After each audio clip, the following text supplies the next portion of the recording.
afternoon, all of y'all. This is Kavita Nair on behalf of Edge Talk series.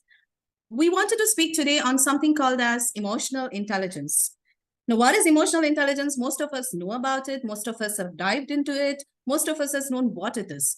We would like to host the emotional intelligence series through the Edge Talk series. So now what is Edge Talk? Edge, simple and easy. It means experience, development, growth, and engagement. Now, all this put together becomes the Edge Talk series. So now that means emotional intelligence is something that's going to come within this, wherein it's going to give us a platform of knowledge as to what it is and how this can be a productive input in terms of any organization. Now, but obvious, as you all are, I'm also very anxious because I'm not an expert in emotional intelligence, but I do have an expert with me over here who is Preeti. She is an expert in emotional intelligence, a transformational leader, an emotional intelligence practitioner, a speaker, and founder of Empowered by Design. Having almost 30 years of experience, I think we would not have any other person better than Preeti who can help us know and dive into this big ocean wherein we can understand what is emotional intelligence and how this can be beneficial to all of us. So, not wasting more time. Hi, Preeti. Welcome on the show, and thank you very much for joining us. And thank you for having me, Rita. Thank you. Thank you. May I please request that you introduce yourself to our entire community over here who would be watching the show, who are very inquisitive like me to know what is emotional intelligence. If you could just introduce yourself, and thereafter we can pick it up. Sure. So my name is Preeti Boler. As Kavita has graciously introduced me, thank you for that lovely words, Kavita. I live in beautiful Perth, Western Australia, originally from Malaysia, and I've been here now for 13 years, and I love every moment of life here. So I am a former lawyer, as mentioned by Kavita, 30 years combined legal and commercial experience in various corporate environments, and truly have enjoyed my legal career, my commercial career. While I enjoyed I've made a switch from legal and from my commercial roles. I am now an emotional intelligence practitioner. So you might be wondering, why have I done that? Obviously, that's a pretty interesting, Yeah. like from a lawyer to emotional intelligence practitioner. Yes, definitely. Inquisitive to know about it. So look, while I've enjoyed the analytical and strategic aspects of being a lawyer and in my commercial roles, I found that I was drawn to the emotional and the interpersonal dynamics of my connections and engagements, whether it was with my teams at workplace or the stakeholders and even the opposition parties in legal and contractual disputes. And look, throughout my career, I have been recognized as the chief problem solver. And every time there's an issue or a problem, it's yours. I've always been in the forefront of trying to negotiate settlements, problem solving, and saving my clients as well as my employers millions in out-of-court settlements, for example. And I will say that I owe my career success to my emotional intelligence skills.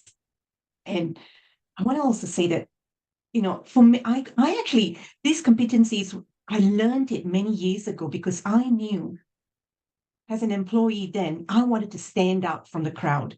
I wanted to become a transformational leader. It's because I have seen and observed the difference between leaders. I've worked alongside leaders who have high levels of emotional intelligence, and I've compared them with leaders who have low levels of emotional intelligence. And I can totally see the impact, the difference in the impact on their behavior, the decision-making, performance, as well as the influence they have on others. Mm-hmm.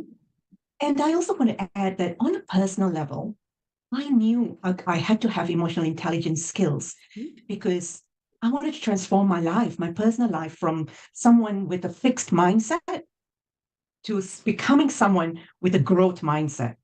And I wanted to build resilience to be able to overcome setbacks, to be able to navigate through obstacles.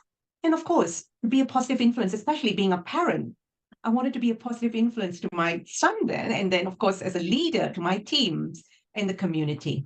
And that's how I became really interested in emotional intelligence and I started using it with my team members, helping them develop this problem-solving skills, the collaborative skills, and therefore I've now switched to becoming a certified emotional intelligence practitioner because it allows me to It allows me to combine my passion for helping and mentoring others succeed in their career with my desire for more, I could say, more fulfilling and rewarding work.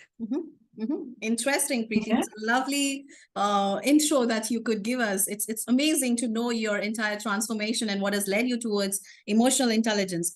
Preeti, would you be able to also tell us and explain what is emotional intelligence and how would it be important when it is coming to any organization, specifically in an HR field, wherein HR has to deal with in and out with employees in terms of grievances, engagements, come what may, HR has to be there. How do you think emotional intelligence can fit into that bracket? In fact, first of all, we would like to know what is emotional intelligence and how this would be fitting into the bracket. Yes, definitely. I'm happy to explain that, Kavita. Look, emotional intelligence refers to a set of abilities. All right. It allows an individual. So it's competencies that you can learn. You're not born with it. I know some people say, oh, to be highly emotionally intelligent, you got to be born with those intelligence. No, it's something you can easily acquire and learn. All right. But it allows individuals to recognize, understand, and manage their own emotions as well as the emotions of others. As a certified Genos practitioner, I use the Genos EI model. And I like to say that, we've got programs, we've got assessments, and we rely on, or we focus on 6 critical competencies, right? And what it does is these competencies will help you to cultivate productive behaviors at the workplace. And your productive behaviors, by the way, not just impacts you in the work, it will carry through. It will have a ripple effect on your personal life as well. So we always say, our tagline, the Genos tagline is, it's game changer at work and life changing as well. And Kavita, if I may quickly run through the 6 elements, if I may. Yeah, please. Right? Yeah, the first critical skill of emotional intelligence is self-awareness. Self-awareness is a skill of perceiving and understanding one's own feelings. If we're not self-aware of how we are feeling, which actually 85% of the time, we're typically not aware, all right? And when we're not aware if you're not aware of your feelings, you're not aware of how you're thinking. When you're not aware of how you're thinking, you're not aware of how you're behaving and how you're impacting others with your behavior. And that in return impacts how you perform and the decisions that you make. But when you are aware of your feelings, you're aware of your strengths, your weaknesses, your beliefs, you then become aware of your abilities, of your full potential, which is crucial. We all need those in order to succeed and thrive professionally. Okay. The second element is awareness of others. It's a critical second skill. This is about the skill of perceiving and understanding the way others are feeling. Why is this important? Because it helps us to sharpen our intuition about others, about the situation. It's a great skill to have for collaboration and teamwork. When you're aware of how others, and you know what? Absolutely important when you're doing sales. This will help you. This skill set will help you with sales conversion. It will help you with change management to get a buy-in of change management. It will also help you with customer service excellence because you're engaging and you're getting the customer to buy in, building a rapport, building relationships, building trust. It's critical. And the other thing that helps us, especially in the workplace with this skill, is conflict resolution and problem solving. Because you find that when you understand and empathize with people, people will like you better. When they like you better, they accept your proposals and your ideas for solutions. They would accept them better as well. So it's absolutely critical. Authenticity is the third element. It's my favorite skill because this is what I've been working on myself personally, because most of my life I lived my life based on what others expect me to be. I have not been allowing my true self to surface. I didn't give myself permission to dream. I didn't give myself permission to believe in myself. And when we don't do that, you know what happens? We limit ourselves. Our emotions is the one that helps us or serves us to connect with our true self. And when we are authentic with the way we feel, it fundamentally allows our vulnerability as well as our capacity to connect and link with others. And of course, in the workplace, being honest and being true in your communication, taking accountability when things don't go right is absolutely crucial, because without accountability, you're not a true leader, right? Exactly. And yeah, and emotional reasoning is another element or another skill set. Emotional reasoning helps us to make effective decisions. Imagine making a critical decision at work when you are angry or disappointed or frustrated. What do you think the outcome's going to be? Not good, right? Yeah. And it's about learning how not to react, but instead learning how to respond. So emotional reasoning is very important. Self-management, it's self-management is another skill, and it's all about helping us to bounce back from setbacks, helps us to become resilient, how to overcome challenges, navigate through obstacles. It is the key for overcoming even our personal barriers. You know, Kavita, even as individuals, the personal barriers we have, and I'm sure you've heard about this, the negative self-talk, Yes. the self-criticism, the fear of failure, the fear of judgment. We don't put our hands up to say, I want that project. I want to succeed in that project. Or, you know, you're not becoming ambitious. You're not being self-motivated to do things and grab opportunities. So self-management is a skill set that's going to help you to develop self-motivation as well as to overcome personal barriers. And finally, positive influence. This is a really important skill set for leaders, especially. And when I say leaders, you know, you must realize we are all leaders in one way or another. We all need to lead ourselves, not just lead our teams or lead the family. It's also lead self-leadership, all right? So when we have a positive influence, when we have the skill set of positive influence, we are aware of how we are impacting others. It's really important also when we help others overcome difficulties, help them to overcome stress, burnout, especially in the workplace. We see a lot of that now, and to overcome challenging situations. So yeah, it's really important. And Kavita, if I may add, the Genos model is just such a great model, and they've got assessments and programs. Their assessments are a fantastic tool to measure how well you are demonstrating emotionally intelligent behaviors in comparison to others. And we've got various assessment tools. We've got assessments for the workplace, for leadership. We've got sales and customer service assessments. We've even got for HR, for hiring managers, and for recruiters, you've got an assessment for the selection process for your That's candidates as interesting. well. Yes. And by the way, the Genos model has been around, it's established for more than 20 years, so it's well recognized. And it has been recognized as one of the top assessment and evaluation tools for the workplace. So it's really well established. That's great to know, and thank you for throwing in some information on the 6 critical criterias of emotional intelligence. Preeti, would you also be able to throw some light into the concept when you say that there is a missing link in the career success? So how does the emotional intelligence help anyone in developing towards their career success? So how do you think that can be a link, or how do you think that given in a situation wherein in an organization that there is career succession plans that happen, so but obvious there has to be certain measurements in place to define these career successions. So how do you think this particular tool or emotional intelligence per se can help us to discover this particular route, and how can that be enabled for individuals and specifically the HR professionals to help them to get to where they want to? So how do you think this can match along with that? So it's a skill set. A lot of the time, employees come into the workplace. Firstly, what are employers looking for when an employee join the workplace? All right, academic skills, technical skills, soft skills. But we're leaving behind critical skill of emotional intelligence. See, if you're looking at a group of candidates, in order for, and everyone's got equal, all those academic skills, they've got everyone is equal at par. But if you want to stand out from the crowd, you need to have emotional intelligence skills, because these are the skill sets that's going to help you with leadership qualities. All right. When when you're self-aware, when you're self-motivated, when you're able to collaborate, resolve problems for your employer, you are going to have qualities that's going to help you climb up the ladder.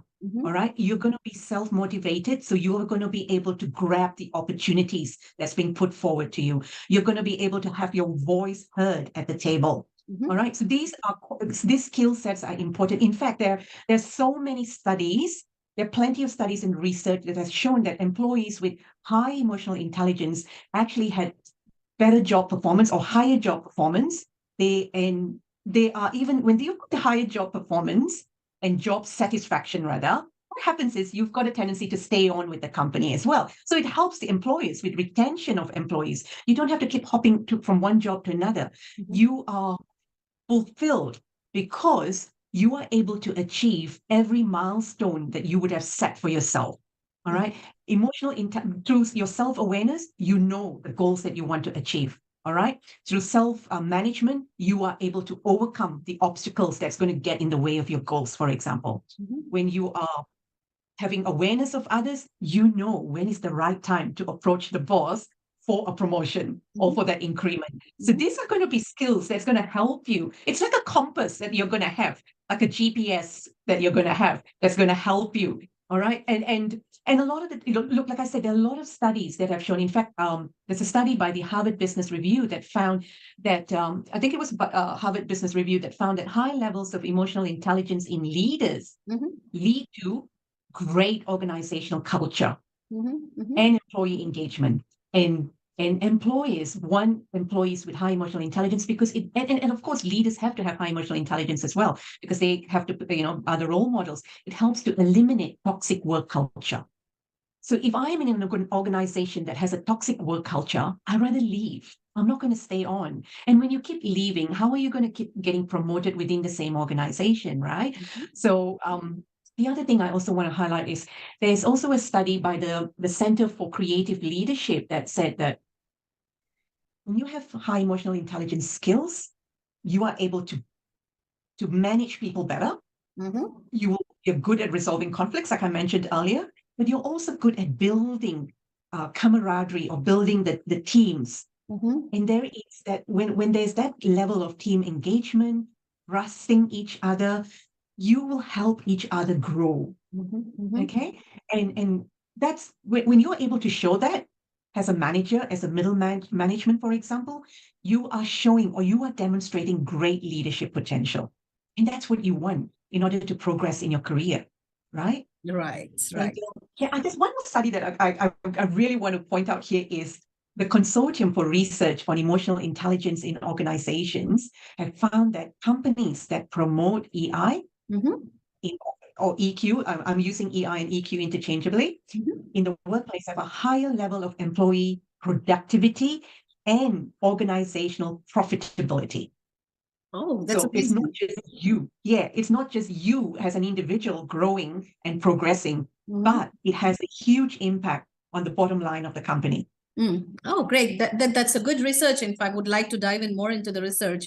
However, I also wanted to, this leads me to a next question, which is very curious for me. Now, you had mentioned in terms of how it can be helpful for an HR to analyze and retain a talent within the organization.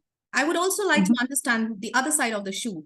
How would an employee feel, or what is it in stake for the employee when we do all the EI tools and we make them the succession plan? Have you ever had a chance or analysis on the employee's perspective as to how EI can help them, or what is the level of perceptions, or are they able to resonate themselves with that?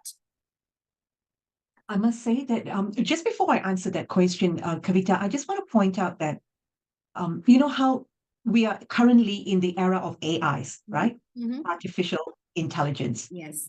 The World Economic Forum on the Future of Work has basically pointed out that the top 10 skills for the future of work is EI skills. All right, because AI may take over technical skills, but AI can never take over EI. It can never take over your emotional intelligence skills. Now, I think when employees have the comfort of knowing that they have a strength or a power within them that no one can take over, no one can take away that power that they have, all right? They will never have the fear of redundancy. They will never have the fear of not being able to keep up with the technical skills, or not being able to sometimes what happens is, and I've seen it when they're constantly having to upgrade themselves, constantly having to upskill. And it's good. I mean, absolutely, you have to do that. We got to be constantly reinventing and upgrading ourselves. I completely agree. But sometimes I have found a lot of especially, I've got personal friends who are in the technical side of things, who are in the IT side of things, get really frustrated because they said, oh, I just finished this course. And then now there's a new program or a new software that's taken over all the work that I've been doing for the last 6 months. It frustrates them. But what happens is, if you've been able to demonstrate leadership qualities, if you've been able to demonstrate collaborative problem solving and all those skill sets that EI gives you, all right, employees love that. I have seen employees, and we've been training employees. So employees, for them, the experience is empowering. That is one word. If I was to describe it, it's empowering. They know now that no one or nothing can take away that skill set from them. That's a very powerful word, empowering. Okay. Preeti, now my next question to you, which is again driving me to my next question, like how do you think emotional intelligence can help an employer or an HR for that matter to convince the management for improving or maintaining a healthy culture and work environment? Do you think emotional intelligence can play any role into this aspect? Yes, absolutely. As I mentioned earlier, Kavita, work culture is, if I was an employee applying for a job in a new company, first thing I'll do is I want to check around, assess, and do some investigation as to what is the culture of that company. Right? If the culture of that company resonates with me, I will definitely apply. But we need to be, as employees, also want to make sure that we are a good fit, not just the employees assessing and interviewing us to see if we are a good fit. As employees, we want to also find out if that company is a good fit to us, right? So culture plays a huge role in it. And it starts with the leader. The culture, the values of the leader. How does he manage his team? What are the learning opportunities he's offering his team members, his employees? So it's very important that as employees who want to join a company, I'm not sure if I'm answering the question right, Kavita, but Yes. yeah, you talked about the company culture, and EI absolutely helps in when you're aware. So you ask how does EI skills help with assessing a work culture or workplace culture? Because when you've got your skill sets and those competencies awakened or enhanced and elevated, you'll be able to gauge, you'll be able to understand, you'll be able to, for example, you may be leading a team of 5 people or 10 people, and if you're feeling like you've just joined the company, it's not working out, it's think something's not right, then with your EI skills, you are able to change the dynamics of that team. You maybe, and then you'll have that ripple effect. Like I said, you can have the positive influence, and you can change the dynamics of another team. I'll just give you an example. Say, assuming your team and you and your team, as a leader of the team, you have come up with a new way of doing something, like it's a new process that's being rolled out. You are really excited about it. Your team have been working hard to roll out that whole process, but it's going to have an impact on the stakeholders. Say it's going to have an impact on the sales team. The sales team are not happy that you've rolled out this process because it's going to make them feel like you're changing the way they've been doing things. They've always been doing it that way. Why do we need this process? What are you trying to do? Make our lives more difficult? That other team, the stakeholder team, is going to feel that. But with EI, you will be able to use especially with the awareness of others. The first thing you'll know is, hold on, we're going to roll this process out. It's going to impact the other team. We'll need to collaborate, get them in so that they will buy in. You engage with them. It's so important to consult with them, to collaborate and get that buy-in. You will have, when you have got EI skills, you know that this is what needs to be done. The communication, the connection, the collaboration, the creativity, and the care that comes with trying to roll out something that you're proud of within your team, but knowing that it's going to have an impact. So in order to get their buy-in, you've got to communicate with them, collaborate, and it's definitely make them feel that it's not just about making them feel. I think you need your team, and you will have to be able to then show them how it's going to benefit them. All right. So yeah, EI, honestly, I have seen it work with my own teams in the sense that problem solving. We have disputes with contractors, and it can be in any situation. You can be in customer service. You've got a customer yelling at you, really upset, demanding to speak to the boss. What would you do? How would you calm the customer down. AI will help you with your communication skills. It will help you with your mindful listening or active listening, as some people call it. I like to call it mindful listening. Mhm. You empathize with the customer, you empathize with the other party. And empathy, the moment you show someone empathy, that's it. They will let their guard down, Yeah, and they will become, you connect with them at a higher and deeper level. And true. empathy is, yeah, that's so important. So these examples show you that there is huge benefit with AI. And these are things you don't learn. Universities don't teach you these Mhm. little skills that you need that will take you far. Yes, they teach you academic skills, technical skills. Yes, you may have, learning skills like time management or customer service skills, but it goes down a level deeper where the impact and the outcomes you're going to have. Basically, Kavita, AI in a nutshell is enhancing and helping you to cultivate productive behaviors, positive and productive behaviors, in order for you to have those positive outcomes that's going to help you as an individual and help your organization as well. All right. So Great. everybody, it's a win-win situation. Everybody benefits. The stakeholders benefit, your customers benefit, of course, and the organization and yourself. That's a lovely answer, Preeti. Thank you so much. I know this is a very short time wherein we cannot collaborate everything and we cannot have an idea of all the issues in emotional intelligence. But thank you so much for this insight for us. And we would be looking out for more series in emotional intelligence wherein Preeti would be giving us information on each of the 6 critical elements of emotional intelligence. So stay tuned for that. Definitely, it will be coming up soon. In the meanwhile, I would like to thank you, Preeti, so much for coming on our show and sparing your time and giving us an insight on what is emotional intelligence and how we can use them in an organization to help build productivity as well as empower the employees to get up to the career succession levels. So thank you very much for throwing up your light onto this. And You're welcome, Kavita. I would also like to thank our HR Success Talk community as well as the H Talk series, along with all the sponsors of the show for hosting us and for allowing us to have this platform wherein we can have and share knowledge and grow together. Thank you very much. For now, signing off. See you next time with a next new episode, with a fresh episode, with fresh insights. And stay tuned for more sessions from Preeti. Thank you, Preeti, very much once again. Thank you. It's been delightful. Have a wonderful evening.